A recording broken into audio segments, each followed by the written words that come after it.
MP election ಏನೋ ಮುಗಿದಿದೆ. ಈಗ ಏನಿದ್ರು ಕೂಡ ಬೈ ಎಲೆಕ್ಷನ್ ಸರದಿ. ಬೈ ಎಲೆಕ್ಷನ್ ಯಾವುದಕ್ಕೆ ಅಂತ ಹೇಳಿದ್ರೆ, ಎಲ್ಲೆಲ್ಲಿ MLAಗಳು ತಮ್ಮ ಕ್ಷೇತ್ರದಲ್ಲಿ MLAಗಳಾಗಿ ಇದ್ದುಕೊಂಡು ಕೂಡ ಅನಂತರದಲ್ಲಿ MP ಎಲೆಕ್ಷನ್ಗೆ ನಿಂತ್ಕೊಂಡ್ರೋ ಆಗ ಆಯಾ ವಿಧಾನಸಭಾ ಕ್ಷೇತ್ರಗಳು ಚುನಾವಣೆಗೆ ಓಪನ್ ಇರ್ತವೆ. ಅಂಥ ಕ್ಷೇತ್ರಗಳಲ್ಲಿ ಬೈ ಎಲೆಕ್ಷನ್ ಮಾಡಬೇಕಾಗುತ್ತೆ. ಉಪಚುನಾವಣೆ ನಡೆಯುತ್ತಂಥ ಕಡೆಗಳಲ್ಲಿ. ಇದೀಗ ಚನ್ನಪಟ್ಟಣ ಬೈ ಎಲೆಕ್ಷನ್ ಇದೆಯಲ್ಲ, ಇದರ ಒಂದು ಬಿಸಿ ಜಾಸ್ತಿ ಆಗ್ತಾ ಇದೆ. ಘಟಾನುಘಟಿ ಒಕ್ಕಲಿಗ ನಾಯಕರ ಮಧ್ಯೆ ಜಿದ್ದಾಜಿದ್ದಿ ಜೋರು. DCM DK ಶಿವಕುಮಾರ್ ಹೇಗಾದರೂ ಮಾಡಿ ಚನ್ನಪಟ್ಟಣ ಗೆಲ್ಲೇಬೇಕು ಅಂಥೇಳಿ ಜನಸ್ಪಂದನ ಕಾರ್ಯಕ್ರಮ ಶುರು ಮಾಡ್ತಾ ಇದ್ದಾರಲ್ಲಿ. ಜನರ ಸಮಸ್ಯೆಗಳನ್ನು ಕೇಳುವ ಮೂಲಕ ವಿಶ್ವಾಸ ಗಳಿಸುವ ಪ್ರಯತ್ನ. ಒಮ್ಮೆ DK ಶಿವಕುಮಾರ್ ಅವರೇ ನಿಂತ್ಕೊಳ್ತಾರೆ ಅಂತ ಮಾತು ಬಂತು. DK ಶಿವಕುಮಾರ್ ಅವರ ಮಗಳು ನಿಲ್ತಾರೆ ಅಂತ ಮಾತು ಬಂತು. ಅದಕ್ಕಿಂತ ಮುಂಚೆ ಬೆಂಗಳೂರು ಗ್ರಾಮಾಂತರ ಲೋಕಸಭಾ ಕ್ಷೇತ್ರದಲ್ಲಿ ಮಂಜುನಾಥ್ ಅವರ ವಿರುದ್ಧವಾಗಿ ಸೋತಿರುವಂತಹ DK ಸುರೇಶ್ ಅವರೇ ಚನ್ನಪಟ್ಟಣಕ್ಕೆ ಬರ್ತಾರೆ ಅಂತ ಮಾತಿತ್ತು. ಇನ್ನೊಮ್ಮೆ ಯೋಗೀಶ್ವರ್ ಅವರ ಮಗಳನ್ನು ಕಾಂಗ್ರೆಸ್ನ ಕಡೆಯಿಂದ ಗೆಲ್ಲಿಸಬೇಕು ಅಂತ ಪ್ಲಾನ್ ಬಂತು. ಹೀಗೆ ಸಾಕಷ್ಟಿರಬೇಕಾದ್ರೆ ಟೆಸ್ಟಿಂಗ್ ದ ವಾಟರ್ಸ್ ಅಂತಾರೆ. ಏನಿದೆ ಚನ್ನಪಟ್ಟಣದ ಜನತೆಯ ಮನಸ್ಸಲ್ಲಿ ಏನಿದೆ ತಿಳ್ಕೊಳ್ಬೇಕು ಅಂಥೇಳಿ ಇದೀಗ DK ಶಿವಕುಮಾರ್ ಅವ್ರಿಗೊಂಥರ ಜಿದ್ದು ಹೌದು, ಒಂಥರ ಪ್ರತಿಷ್ಠೆ ಕೂಡ ಹೌದು. ಹೇಗಾದರೂ ಮಾಡಿ ಚನ್ನಪಟ್ಟಣವನ್ನು ವಶಪಡಿಸಿಕೊಳ್ಳಬೇಕು. ಒಮ್ಮೆ ವಶಪಡಿಸಿಕೊಂಡ್ರೆ ಲೈಕ್ ಕನಕಪುರ ಒಮ್ಮೆ ನಾವು ತಗೊಂಡ ಮೇಲೆ ಬೇರೆಯವರು ಅಷ್ಟು ಸುಲಭಕ್ಕೆ ಇಲ್ಲಿ ಬಂದು ಬೇರೆ ಬಿಡಕ್ಕೆ ನಾವು ಬಿಡಲ್ಲ ಅಂತ ಒಂದು ಸ್ಟ್ರಾಟಜಿ ಇದೆ ಅಲ್ಲ ಅವ್ರದ್ದು. ಇದೇ ತರಹ ಈಗ ರಾಮನಗರ ವಶಪಡಿಸಿಕೊಂಡಿದ್ದಾಯಿತು. ಅನಿತಾ ಕುಮಾರಸ್ವಾಮಿ ಅವರು ಸೋತಾಯಿತು ಆ ಕ್ಷೇತ್ರದಲ್ಲಿ. ಇನ್ನೊಂದು ಕಡೆ ಅವರ ಮಗ ಅನಿತಾ ಕುಮಾರಸ್ವಾಮಿ ಅವರು ಗೆದ್ದಿದ್ರು. ಆನಂತರ ಮಗನಿಗೆ ಟಿಕೆಟ್ ಕೊಟ್ಟಿದ್ದರು, ಮಗನನ್ನು ಸೋಲಿಸಿದ್ರು ರಾಮನಗರ ಜನತೆ. ಅಲ್ಲಿ ಇಕ್ಬಾಲ್ ಅವರು ಅಲ್ಲಿ MLA ಆಗಿದ್ದಾರೆ. ಅದರ ಪಕ್ಕದ ಯಾವುದು ಅಂದರೆ ಚನ್ನಪಟ್ಟಣ ಹೇಗಾದರೂ ಮಾಡಿ ನಾವು ಗೆಲ್ಲೇಬೇಕು ಅಂತ ಬಂದರೆ ಅಲ್ಲಿ ಯೋಗೀಶ್ವರ್ ಎನ್ನುವ ಬಲಾಢ್ಯ ಅಸ್ತ್ರ ಇದೆ BJPಗೆ. CP ಯೋಗೀಶ್ವರ್ ಅಷ್ಟು ಸುಲಭಕ್ಕೆ ಯೋಗೀಶ್ವರ್ ಅಖಾಡಕ್ಕೆ ಧುಮುಕಿದ್ರೆ ಕಾಂಗ್ರೆಸ್ಗೆ ಅಷ್ಟು ಈಸಿ ಇಲ್ಲ. ಅಲ್ಲಿ ಅವರೇ ಯೋಗೀಶ್ವರ್. ಇನ್ನೊಂದು ಕಡೆ ಕುಮಾರಸ್ವಾಮಿ ಆ ಕ್ಷೇತ್ರದಲ್ಲಿ ನಿಂತು ಅಲ್ಲಿ ಗೆದ್ದು MLA ಆಗಿದ್ದಂಥವರು. ಇದೀಗ ಕುಮಾರಸ್ವಾಮಿ ಅವರು ಏನು ಮಾಡಿದ್ರು, MP ಎಲೆಕ್ಷನ್ ಬಂತು ಅಂಥೇಳಿ MP ಎಲೆಕ್ಷನ್ ಕಡೆ ಹೋದರು, ಕೇಂದ್ರದ ಮಿನಿಸ್ಟರ್ ಕೂಡ ಆದರು. ಈಗ ತೆರವಾಗಿದೆಯಲ್ಲ, ಈ ಒಂದು ಸೀಟು ಹಂಚಿಕೆ ಪ್ರಕ್ರಿಯೆ ಪ್ರಕಾರ ಹೋದರೆ ಕುಮಾರಸ್ವಾಮಿ ಮಾತು ನಡೆಯಲ್ಲ ಅಲ್ಲಿ. ಯಾಕೆಂದರೆ ಅವರೊಂದು ವಿಚಾರದಲ್ಲಿ ಇಲ್ಲಪ್ಪ ನಿಮಗೆಲ್ಲ ಸೀಟು ಕೊಟ್ಟಿದ್ದೀವಿ, ಅಲ್ಲಿ ಕೊಟ್ಟಿದ್ದೀವಿ ಹೇಳಬಹುದು. ಅಥವಾ ನಮ್ಗೆ ಅದೆಲ್ಲ ಗೊತ್ತಿಲ್ಲ ರೀ, ಚನ್ನಪಟ್ಟಣ ನಮಗೆ ಕೊಟ್ಟುಬಿಡಿ, ನಾರ್ತಲ್ಲಿ ನಾವು ನಿಮಗೆ ಬಿಟ್ಕೊಟ್ಟಿದ್ದೀವಲ್ವಾ, ಅಲ್ಲೇ ನಾವು ಕಂಟೆಸ್ಟ್ ಮಾಡ್ತಾ ಇಲ್ಲ ಅಲ್ವಾ. ನಾರ್ತಲ್ಲಿ ಅದು ಯಾವ ಕ್ಷೇತ್ರಗಳಲ್ಲಿ ಇವರು ಬಿಟ್ಕೊಟ್ಟಿದ್ದೀವಿ ಅಂತ ಕುಮಾರಸ್ವಾಮಿ ಅವರು ಮಾತನಾಡ್ತಾ ಇದ್ದಾರೋ ಆ ಕ್ಷೇತ್ರಗಳಲ್ಲಿ ಏನು ಅಂತ ಹೇಳಿದ್ರೆ ಅಲ್ಲಿ ಇವರ ಬಲ ಕೂಡ ಇಲ್ಲ. ಇಲ್ಲಿ ಬಲ ಇದೆ ಇಲ್ಲ ಅಂತ ಲೆಕ್ಕ ಬರಲ್ಲ. ಸೀಟು ಹಂಚಿಕೆ ಸೂತ್ರದ ಮೇಲೇ ಹೋಗುತ್ತೆ ಇದು.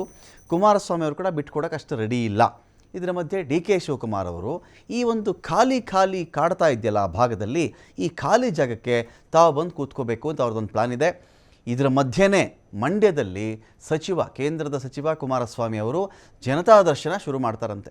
ಇದೇ ಜುಲೈ 5ನೇ ತಾರೀಕು ಮಂಡ್ಯದಲ್ಲಿ ಜನಗಳ ಕಷ್ಟವನ್ನು HD ಕುಮಾರಸ್ವಾಮಿ ಅವರು ಕೇಳ್ತಾ ಇದ್ದಾರೆ. ಚನ್ನಪಟ್ಟಣದ ಪಕ್ಕದಲ್ಲೇ ಬರುತ್ತೆ. ಇದರೊಟ್ಟಿಗೆ ಅದು ಚನ್ನಪಟ್ಟಣಕ್ಕೂ ಆ ಗಾಳಿ ಬೀಸಬೇಕು.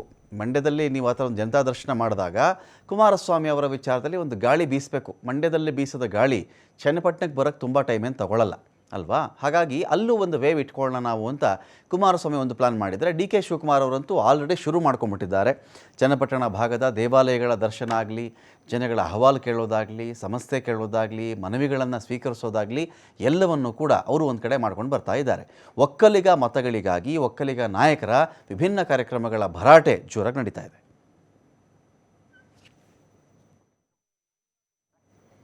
ಡೀಟೇಲ್ಸ್ ಕೊಡೋಕೆ ಇದೀಗ ಶಿವಕುಮಾರ್ ಜೋಹಳ್ಳಿ ಇದ್ದಾರೆ. ಶಿವಕುಮಾರ್ ಜೋಹಳ್ಳಿ, ಈಗ DK ಶಿವಕುಮಾರ್ ಅವರಿಗೆ ಪ್ರತಿಷ್ಠೆಯ ವಿಚಾರ ಚನ್ನಪಟ್ಟಣ ಗೆಲ್ಲಬೇಕು ಅಂಥೇಳಿ. ಕುಮಾರಸ್ವಾಮಿ ಅವರು ಬಡಪಟ್ಟಿಗೆ ನಾನೇನು ಬಿಡಕ್ಕೆ ರೆಡಿ ಇಲ್ಲ ಅಂತ ಅವರು.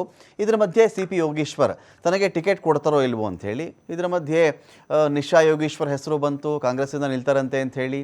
DK ಶಿವಕುಮಾರ್ ಮಗಳನ್ನೇ ನಿಲ್ಲಿಸ್ಬಿಡ್ತಾರಂತೆ ಐಶ್ವರ್ಯ ಅವ್ರನ್ನ ಅಂತ ಅದು ಒಂದು ಮಾತು ಬಂತು. ಇಲ್ಲ ಸುರೇಶೇ ನಿಲ್ತಾರೆ ಅಂತ ಒಂದು ಮಾತು ಬಂತು. ಅದಕ್ಕಿಂತ ಮುಂಚೆ ಇಲ್ಲ ಸುರೇಶ್ ಅವ್ರಿಗೆ ಕನಕಪುರ ಕೊಟ್ಬಿಡ್ತಾರಂತೆ ಇವರು. DK ಶಿವಕುಮಾರ್ ಅವರೇ ಚನ್ನಪಟ್ಟಣದಿಂದ ಕಂಟೆಸ್ಟ್ ಮಾಡ್ತಾರೆ ಅಂತ ಬಂತು. ಇದೀಗ DK ಶಿವಕುಮಾರ್ ಅವರು ಚನ್ನಪಟ್ಟಣ ಜನಗಳ ಮನಸ್ಸನ್ನು ಅರಿಯೋ ಪ್ರಯತ್ನವನ್ನು ಮಾಡ್ತಾ ಇದ್ದಾರೆ ಈಗ ಅಂತ.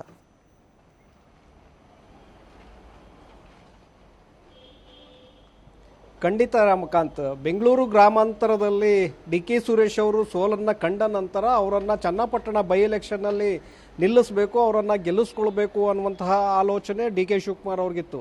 ಆದರೆ DK ಸುರೇಶ್ ಅವರೇ ಯಾಕೋ ಚುನಾವಣೆಯಿಂದ ಹಿಂದೆ ಸರಿಯುವಂಥ ಒಂದು ಪ್ರಯತ್ನಗಳು ಕಾಣಿಸ್ತಾ ಇದೆ. ನಾನು ಯಾವುದೇ ಚುನಾವಣೆಗಳು ನಿಲ್ಲೋದಿಲ್ಲ ಅನ್ನುವಂಥದ್ದನ್ನು ಹೇಳ್ತಾ ಇದ್ದಾರೆ.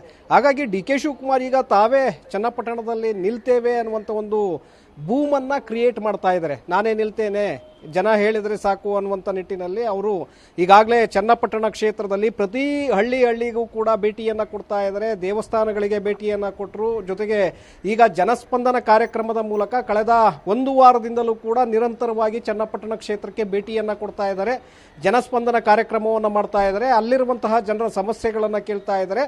ಅಂದರೆ ಈ ಮೂಲಕ ಎಲ್ಲವೂ ಕೂಡ ಇದು ಚುನಾವಣೆಯಲ್ಲಿ ನಾವು ಕ್ಷೇತ್ರವನ್ನು ಗೆಲ್ಲಬೇಕು ಅನ್ನುವಂಥ ಕಾರಣಕ್ಕಾಗಿ ಅಲ್ಲಿರುವಂತಹ ಜನರ ವಿಶ್ವಾಸವನ್ನು ಗಳಿಸುವಂಥ ಒಂದು ಪ್ರಯತ್ನವನ್ನು ಈ ಕಡೆ ಡಿ ಕೆ ಶಿವಕುಮಾರ್ ಅವರು ಮಾಡ್ತಾ ಇದ್ದಾರೆ.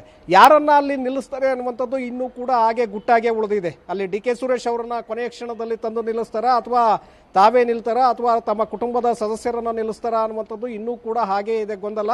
ಆದರೆ ನಾನೇ ನಿಲ್ತೇನೆ ಅನ್ನುವಂಥ ಒಂದು ಮೆಸೇಜನ್ನು ಆ ಕ್ಷೇತ್ರದಲ್ಲಿ ಜನರಿಗೆ ಕೊಡುವ ಮೂಲಕ ಕ್ಷೇತ್ರವನ್ನು ಗಟ್ಟಿ ಮಾಡಿಕೊಳ್ಳುವಂಥ ಒಂದು ಪ್ರಯತ್ನವನ್ನು ಡಿ ಕೆ ಶಿವಕುಮಾರ್ ಅವರು ಮಾಡ್ತಾ ಇದ್ದಾರೆ.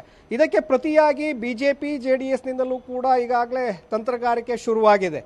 ಒಂದು ಕಡೆ CP ಯೋಗೇಶ್ವರ್ ಅವರು ನನಗೆ ಟಿಕೆಟನ್ನು ಕೊಡ್ತಾರೆ, ಚನ್ನಪಟ್ಟಣ ಮತ್ತು ಬೆಂಗಳೂರು ಗ್ರಾಮಾಂತರದಲ್ಲಿ ಜೊತೆಗೆ ಮಂಡ್ಯದಲ್ಲಿ ನಾನು ಮೈತ್ರಿ ಅಭ್ಯರ್ಥಿಗಳ ಪರವಾಗಿ ನಾನು ಕೆಲಸವನ್ನು ಮಾಡಿದ್ದೇನೆ, ಕುಮಾರಸ್ವಾಮಿ ಅವರು ಕೂಡ ನನಗೆ ಟಿಕೆಟನ್ನು ಕೊಡಿಸ್ತಾರೆ ಅನ್ನುವಂಥ ಒಂದು ಕನಸನ್ನು ಕಾಣ್ತಾ ಇದ್ದಾರೆ. ಚನ್ನಪಟ್ಟಣ ಕ್ಷೇತ್ರದಲ್ಲಿ ನಾನು ನಿಂತರೆ ಈ ಬಾರಿ ಈಸಿಯಾಗಿ ಗೆಲ್ತೇನೆ ಅನ್ನುವಂಥ ಒಂದು ನಿರೀಕ್ಷೆಯನ್ನು ಯೋಗೇಶ್ವರ್ ಇಟ್ಕೊಂಡಿದ್ದಾರೆ. ಆದರೆ ಕುಮಾರಸ್ವಾಮಿ ಅವರೇ ಇದ್ದಂತಹ ಕ್ಷೇತ್ರ ಚನ್ನಪಟ್ಟಣ. ಹಾಗಾಗಿ ಈಗ ತಮ್ಮ ಪುತ್ರನನ್ನ ಅಲ್ಲಿ ಏನಾದರೂ ಮಾಡಿ ನಿಲ್ಲಿಸಬೇಕು ಅನ್ನುವಂಥ ನಿಟ್ಟಿನಲ್ಲಿ ಕುಮಾರಸ್ವಾಮಿ ಅವರು ಕೂಡ ಯೋಚನೆಯನ್ನು ಮಾಡ್ತಾ ಇದ್ದಾರೆ. ಈ ಕಡೆ CP ಯೋಗೇಶ್ವರ್ಗೂ ಕೂಡ ಒಂದು ಕಡೆ ನಾವು ಕೊಡೋದಿಲ್ಲ ಅನ್ನುವಂಥದ್ದನ್ನು ಬಹಿರಂಗವಾಗಿ ಹೇಳೋದಿಲ್ಲ, ಹೈಕಮಾಂಡ್ ಮೂಲಕ ಏನಾದರೂ ನಾವು ಆ ಕ್ಷೇತ್ರವನ್ನು ಟಿಕೆಟನ್ನು ಗಿಟ್ಟಿಸಬಹುದಾ ಅನ್ನುವಂಥ ಲೆಕ್ಕಾಚಾರ ಕುಮಾರಸ್ವಾಮಿ ಅವ್ರಿಗೂ ಕೂಡ ಇದೆ.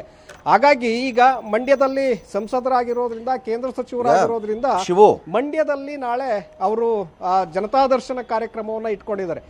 ಈಗ ಕೋಣನೆರಡುಂ ಹೋರೆ ಗಿಡುವಿಂಗೆ ಮಿತ್ತು ಅಂತ, ಕೋಣನೆರಡುಂ ಹೋರೆ ಗಿಡುವಿಂಗೆ ಮಿತ್ತು ಅಂತ, ಎರಡು ಕೋಣಗಳು ಜೋರಾಗಿ ಬಡ್ದಾಡ್ತಾ ಇದ್ದರೆ, ಗುದ್ದಾಡ್ತಾ ಇದ್ದರೆ ಯಾರಿಗೂ ತೊಂದರೆ ಇಲ್ಲ. ಈ ಕೋಣನೂ ಆರಾಮಾಗಿ ಹೋಗುತ್ತೆ, ಆ ಕೋಣನೂ ಆರಾಮಾಗಿ ಹೋಗುತ್ತೆ.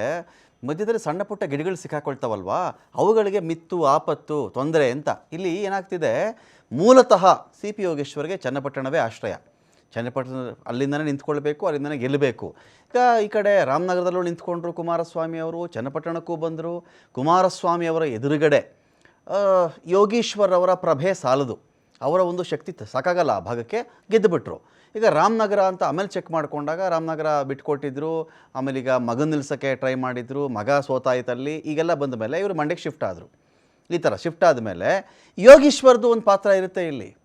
ಸರಿಸಮನಾಗಿ ಕುಮಾರಸ್ವಾಮಿ ಅವ್ರ ಬಗ್ಗೆ ಜೊತೆಯಲ್ಲಿ ನಿಂತಿದ್ದಿರಬಹುದು, ಎಲೆಕ್ಷನ್ ವಿರುದ್ಧವಾಗಿ ನಿಂತಿದ್ದಿರಬಹುದು. ಯೋಗೀಶ್ವರ ಕಥೆ ಏನು ಇದರ ಮಧ್ಯದಲ್ಲಿ? ಈಗ ಅವ್ರಿಗೇನು ಇಲ್ವೇ ಇಲ್ವಾ ಇಲ್ಲಿ? ಅವರ ಪಾರ್ಟಿ ಹೈಕಮಾಂಡ್ ಯೋಗೀಶ್ವರ್ ಪರವಾಗಿದೆಯಾ? ಈಗ ಮೈತ್ರಿ ಆದರೂ ಅನ್ನೋ ಕಾರಣ ಕುಮಾರಸ್ವಾಮಿ ಪರವಾಗಿ ಒಂದು ಒಲವು ಜಾಸ್ತಿ ಇದೆಯಾ ಅಂತ.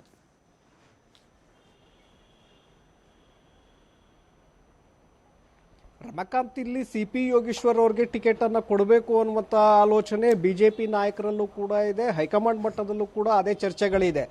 ಆದರೆ ಈಸಿಯಾಗಿ ತನ್ನ ಕ್ಷೇತ್ರವನ್ನ CP ಯೋಗೇಶ್ವರ್ ಅವ್ರಿಗೆ ಬಿಟ್ಕೊಡೋದು ಹೇಗೆ? ಇದು ಕುಮಾರಸ್ವಾಮಿ ಅವರಲ್ಲಿರುವಂತಹ ಗೊಂದಲ. ಒಂದು ಕಡೆ CP ಯೋಗೇಶ್ವರ್ ನನಗೆ ಸಹಕಾರವನ್ನು ಮಾಡಿದ್ದಾರೆ, ಹೌದು. ಆದರೆ ಈ ಕ್ಷೇತ್ರವನ್ನು ನಾವು ಬಿಟ್ಕೊಟ್ರೆ ಈಗ ರಾಮನಗರದಲ್ಲೂ ಕೂಡ ಇಲ್ಲ, ಬಿಡದಿಯಲ್ಲಿ ನಾವು ಮನೆಯನ್ನು ಕಟ್ಟಿಸ್ಕೊಂಡಿದ್ದೀವಿ, ರಾಮನಗರ ಜಿಲ್ಲೆ ನಮ್ಮದು ಅಂತೇಳಿ. ಈಗ ಈ ಕಡೆನೂ ಚನ್ನಪಟ್ಟಣ ಕ್ಷೇತ್ರವನ್ನು CP ಯೋಗೇಶ್ವರ್ ಅವ್ರಿಗೆ ಬಿಟ್ಕೊಟ್ಟಿದ್ದೆ ಆದರೆ ಮುಂದೊಂದು ದಿನ ಮೈತ್ರಿ ಭಿನ್ನಾಭಿಪ್ರಾಯಗಳು ಬಂದು ಮೈತ್ರಿ ಮುರಿದು ಬೀಳಬಹುದು. ಆ ಸಂದರ್ಭದಲ್ಲಿ ಅದು BJPಗೆ ಹೋಗುತ್ತಲ್ಲ ನೆಲೆ. ಈ ಒಂದು ಆತಂಕ ಕುಮಾರಸ್ವಾಮಿ ಅವ್ರಿಗಿದೆ. ಈಗೇನೋ ಮೈತ್ರಿ ಇದ್ದೇವೆ, ಮೈತ್ರಿಯಲ್ಲಿ ಇರೋದ್ರಿಂದ ನಾವು CP ಯೋಗೇಶ್ವರ್ಗೆ ಕೊಟ್ಟಿರುವ ಬೇರೆ ಅಲ್ಲ, BJP ಅವರು ಹೇಳಿದವ್ರಿಗೆ ಕೊಟ್ಟರೆ ಬೇರೆ ಅಲ್ಲ ಅನ್ನುವಂಥದ್ದು ಇದೆ. ಆದರೆ ಏನಾದರೂ ಚನ್ನಪಟ್ಟಣ ಕ್ಷೇತ್ರವನ್ನು CP ಯೋಗೇಶ್ವರ್ ಅವ್ರಿಗೆ ಕೊಟ್ಟಿದ್ದೇ ಆದರೆ ಅಲ್ಲಿ ಪ್ರಭಾವಿಯಾಗಿರೋದ್ರಿಂದ CP ಯೋಗೇಶ್ವರ್ ಅಲ್ಲಿ ಗೆದ್ದಿದ್ದೇ ಆದರೆ ಮುಂದೊಂದು ದಿನ ಏನಾದರೂ JDS ಮೈತ್ರಿ ಮುರಿದು ಬೀಳುವಂಥ ಸನ್ನಿವೇಶಗಳು ಎದುರಾದಂಥ ಸಂದರ್ಭದಲ್ಲಿ ಆ ಕ್ಷೇತ್ರವನ್ನು ಕಳೆದುಕೊಳ್ಳುವಂತಹ ಆತಂಕ ಕುಮಾರಸ್ವಾಮಿ ಅವರಿಗಿದೆ. ಹಾಗಾಗಿ ಕುಮಾರಸ್ವಾಮಿ ಅವರು ಕೂಡ ಒಳಗೊಳಗೆ ಸಾಕಷ್ಟು ಪ್ರಯತ್ನಗಳನ್ನು ಮಾಡ್ತಾ ಇದ್ದಾರೆ. ಹೇಗಾದರೂ ಮಾಡಿ ಅಲ್ಲಿ ನಿಖಿಲ್ ಕುಮಾರಸ್ವಾಮಿ ಅವರನ್ನು ನಿಲ್ಲಿಸಬೇಕು ಅನ್ನುವಂಥ ನಿಟ್ಟಿನಲ್ಲಿ ಬಿಜೆಪಿ ಅವರನ್ನು ಒಪ್ಪಿಸಿ ಅಲ್ಲಿ ಟಿಕೆಟ್ ಅನ್ನ ಪಡ್ಕೊಂಡ್ರೆ ಈಗ ಹೇಗಿದ್ರು 3 ಕ್ಷೇತ್ರಗಳಿದೆ. ದೊಡ್ಡಗೌಡರ ಕುಟುಂಬ ಆದರೂ ಕೂಡ ಡಾಕ್ಟರ್ ಮಂಜುನಾಥ್ ಅವರು ನಿಂತ್ಕೊಂಡಿದ್ದು BJP ಚಿಹ್ನೆ ಮೇಲೆ, ಅವರು ಗೆದ್ದಿದ್ದು BJPಯಿಂದನೇ ಕ್ಯಾಂಡಿಡೇಟ್ ಆದರು. ಅವಾಗ ಮಾತೇನು ಕೇಳಿ ಬಂತು ಅಂತ ಹೇಳಿದ್ರೆ JDSನ ಎಲ್ಲ ಕಾರ್ಯಕರ್ತರು ಕೂಡ ನಮಗೆ ಸಹಕರಿಸಿದ್ರು ಅವ್ರ ಸಹಕಾರಕ್ಕೂ ಧನ್ಯವಾದಗಳು ಅನ್ನೋ ಒಂದು ಮಾತು ಬಂತು. ಇಲ್ಲಿ ಜೆ ಡಿ ಎಸ್ನವ್ರು ಯಾಕೆ ಸಹಕರಿಸಿರಬಹುದು ಅಂತ ಹೇಳಿದ್ರೆ, ಅವರದ್ದೇ ಫ್ಯಾಮಿಲಿ ಕಡೆಯಿಂದ ಬಂದಿರತಕ್ಕಂಥ ಕ್ಯಾಂಡಿಡೇಟ್ ಆಗಿದ್ದರು ಮಂಜುನಾಥ್ ಅವರು ಅಂತ ಹೇಳಿ, ಡಾಕ್ಟರ್ ಆಗಿದ್ದರು, ಒಳ್ಳೆ ಕೆಲಸ ಮಾಡಿದರು, ಇದೆಲ್ಲವೂ ಹೌದು. ಆದರೆ ಈಗ ಕುಮಾರಸ್ವಾಮಿ ಅವರು ಮತ್ತೆ ನಿಖಿಲ್ ತರ್ತೀನಿ ನಾನು, ಜೆ ಡಿ ಎಸ್ ಚಿಹ್ನೆ ಮೇಲಿಂದ ನಿಖಿಲ್ ತರ್ತೀನಿ ನಾನು ಅಲ್ಲಿ ಅಂತ ಬಂದಾಗ ಬಿ ಜೆ ಪಿ ಸಪೋರ್ಟ್ ಸಿಗುತ್ತಾ? ಅಷ್ಟು ಸುಲಭಕ್ಕೆ ಯೋಗೇಶ್ವರ ಹೆಲ್ಪ್ ಮಾಡಿಬಿಡ್ತಾರಾ? ಇದರ ಮಧ್ಯೆ ಸಾಮಾನ್ಯ ಕಾರ್ಯಕರ್ತರನ್ನ ತಂದು ನಿಲ್ಲಿಸಿ ಚನ್ನಪಟ್ಟಣದಲ್ಲಿ ಗೆಲ್ಲಿಸ್ಕೊಂಡ್ಬಿಡ್ತೀವಿ ನಾವು ಅನ್ನೋ ಮಾತು ಕುಮಾರಸ್ವಾಮಿ ಅವ್ರ ಕಡೆಯಿಂದ ಬಂತು. ಈಗ ಇಲ್ಲಿ ಮಂಡ್ಯದಲ್ಲಿ ಇವ್ರ ಜನತಾ ದರ್ಶನ ಇದೆಯಲ್ಲ, ನಿಜವಾಗ್ಲೂ ಇದು ಸಾಮಾನ್ಯ ಕಾರ್ಯಕರ್ತನಿಗೆ ಮಂಡ್ಯ ಕಡೆಯಿಂದ ಕುಮಾರಸ್ವಾಮಿ ಅವರ ಗಾಳಿಯೆಲ್ಲ ಬೀಸಿ ಆ ಸಾಮಾನ್ಯ ಕಾರ್ಯಕರ್ತನ ಗೆಲ್ಲಬೇಕು ಅಂತ ಟೊಂಕಕಟ್ಟು ನಿಂತಿರೋದಾ, ಇಲ್ಲ ಮಗನಿಗೊಂದು ನೆಲೆ ಕಲ್ಪಿಸ್ಬೇಕು ಅಂತನಾ?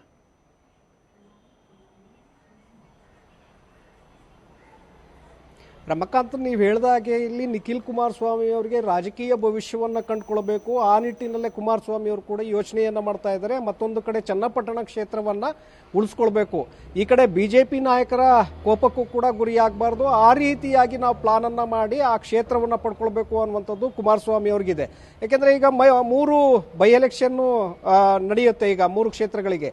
ಹಾಗಾಗಿ ಇಲ್ಲೂ ನಾವು ಮೈತ್ರಿಯ ಲೆಕ್ಕಾಚಾರದಂತೆ 2 ಕ್ಷೇತ್ರಗಳನ್ನು ನೀವು ತೆಗೆದುಕೊಳ್ಳಿ, ನನಗೆ JDS ಪ್ರಾಬಲ್ಯ ಇರುವಂತಹ ಚನ್ನಪಟ್ಟಣ ಕ್ಷೇತ್ರವನ್ನು ನಮಗೆ ಬಿಟ್ಕೊಡಿ, ಸಂಡೂರು ಶಿಗ್ಗಾಮಿಯಲ್ಲಿ ನೀವು ಬಿಜೆಪಿ ಅಭ್ಯರ್ಥಿಗಳನ್ನು ಹಾಕಿ ಅನ್ನುವಂತಹ ಲೆಕ್ಕಾಚಾರ ಕುಮಾರಸ್ವಾಮಿ ಅವ್ರಿಗಿದೆ. ಹೈಕಮಾಂಡ್ ಮಟ್ಟದಲ್ಲಿ ಈ ವಿಚಾರದಲ್ಲಿ ಚರ್ಚೆಯನ್ನ ಮಾಡಿ ಆಗ 3 ಕ್ಷೇತ್ರಗಳನ್ನು ನಾವು ಗೆಲ್ಲೋದಕ್ಕೆ ಅವಕಾಶಗಳಿರುತ್ತೆ ಅನ್ನುವಂತಹ ವಿಚಾರವನ್ನ ಅವ್ರಿಗೆ ಮನದಟ್ಟು ಮಾಡಿ ನಂತರ ಇಲ್ಲಿ ತಮ್ಮ ಪುತ್ರನನ್ನ ಕಣಕ್ಕಿಳಿಸಬೇಕು ಅನ್ನುವಂಥದ್ದು. ಯಾಕೆಂದ್ರೆ ಆಗ ಹೈಕಮಾಂಡ್ನಿಂದಲೇ ನಿಖಿಲ್ ಕುಮಾರಸ್ವಾಮಿ ಅವರನ್ನ ನಿಲ್ಲಿಸಬೇಕು ಅನ್ನುವಂಥದ್ದು ಬಂದ್ರೆ ಆಗ CP ಯೋಗೇಶ್ವರ್ ಅವರು ಕೂಡ ಏನು ಮಾತನಾಡೋದಕ್ಕೆ ಸಾಧ್ಯ ಆಗೋದಿಲ್ಲ. ಯಾಕೆಂದ್ರೆ ನೋಡೋಣ ಆಯ್ತು, ಈಗ ಹೈಕಮಾಂಡೇ ಹೇಳಿದ ಮೇಲೆ ನಾವೇನು ಮಾಡೋದಕ್ಕಾಗತ್ತೆ, ಅದಕ್ಕೆ ಒಪ್ಕೋಬೇಕಾಗತ್ತೆ ಅನ್ನುವಂಥ ನಿಟ್ಟಿನಲ್ಲಿ CP ಯೋಗೇಶ್ವರ್ ಕೂಡ ಸುಮ್ಮನಾಗ್ತಾರೆ ಅನ್ನುವಂಥದ್ದು. ಹಾಗಾಗಿ ಆ ನಿಟ್ಟಿನಲ್ಲೂ ಕೂಡ ಪ್ರಯತ್ನಗಳನ್ನು ಮಾಡ್ತಾ ಇದ್ದಾರೆ. ಮಂಡ್ಯದಲ್ಲಿ ಜನತಾ ದರ್ಶನ ಕಾರ್ಯಕ್ರಮವನ್ನು ಮಾಡುವ ಮೂಲಕ ಒಕ್ಕಲಿಗ ಆ ಮತಗಳನ್ನ ಆ ಜನರು, ನೀವು ಹೇಳಿದಾಗೆ ಮಂಡ್ಯದ ಗಾಳಿ ಚನ್ನಪಟ್ಟಣಕ್ಕೂ ಕೂಡ ಬೀಸಲಿ ಅನ್ನುವಂಥ ನಿಟ್ಟಿನಲ್ಲೇ ಈ ಒಂದು ಕಾರ್ಯಕ್ರಮವನ್ನ ಅವರು ಇಟ್ಕೊಂಡಿದ್ದಾರೆ. ಯಾಕೆಂದ್ರೆ ಹಿಂದೆ CM ಆಗಿದ್ದಂಥ ಸಂದರ್ಭದಲ್ಲಿ ಜನತಾ ದರ್ಶನವನ್ನ ಕುಮಾರಸ್ವಾಮಿ ಅವರು ಮಾಡ್ತಾ ಇದ್ರು. ಈಗ ಏಕಾಏಕಿ ಮಂಡ್ಯದಲ್ಲಿ ಅವರು ನಾಳೆ ಜನತಾ ದರ್ಶನ ಇಟ್ಕೊಂಡಿದ್ದಾರೆ ಅಂದ್ರೆ ಅದರ ಒಂದು ಹಿಂದಿರುವಂತಹ ಉದ್ದೇಶ ಚನ್ನಪಟ್ಟಣ ಕ್ಷೇತ್ರದಲ್ಲಿ ಪುತ್ರನನ್ನು ನಿಲ್ಲಿಸಬೇಕು, ಅಲ್ಲಿ ನಾವು ಕ್ಷೇತ್ರವನ್ನ ಮತ್ತೆ ನಮ್ಮ ಕೈಯಲ್ಲೇ ಉಳಿಸ್ಕೊಳ್ಬೇಕು ಅನ್ನುವಂತಹ ಲೆಕ್ಕಾಚಾರ ಬಹಳ ಇದ್ದಂತೆ ಕಾಣಿಸ್ತಾ ಇದೆ. Ramakant, thank you Shivu.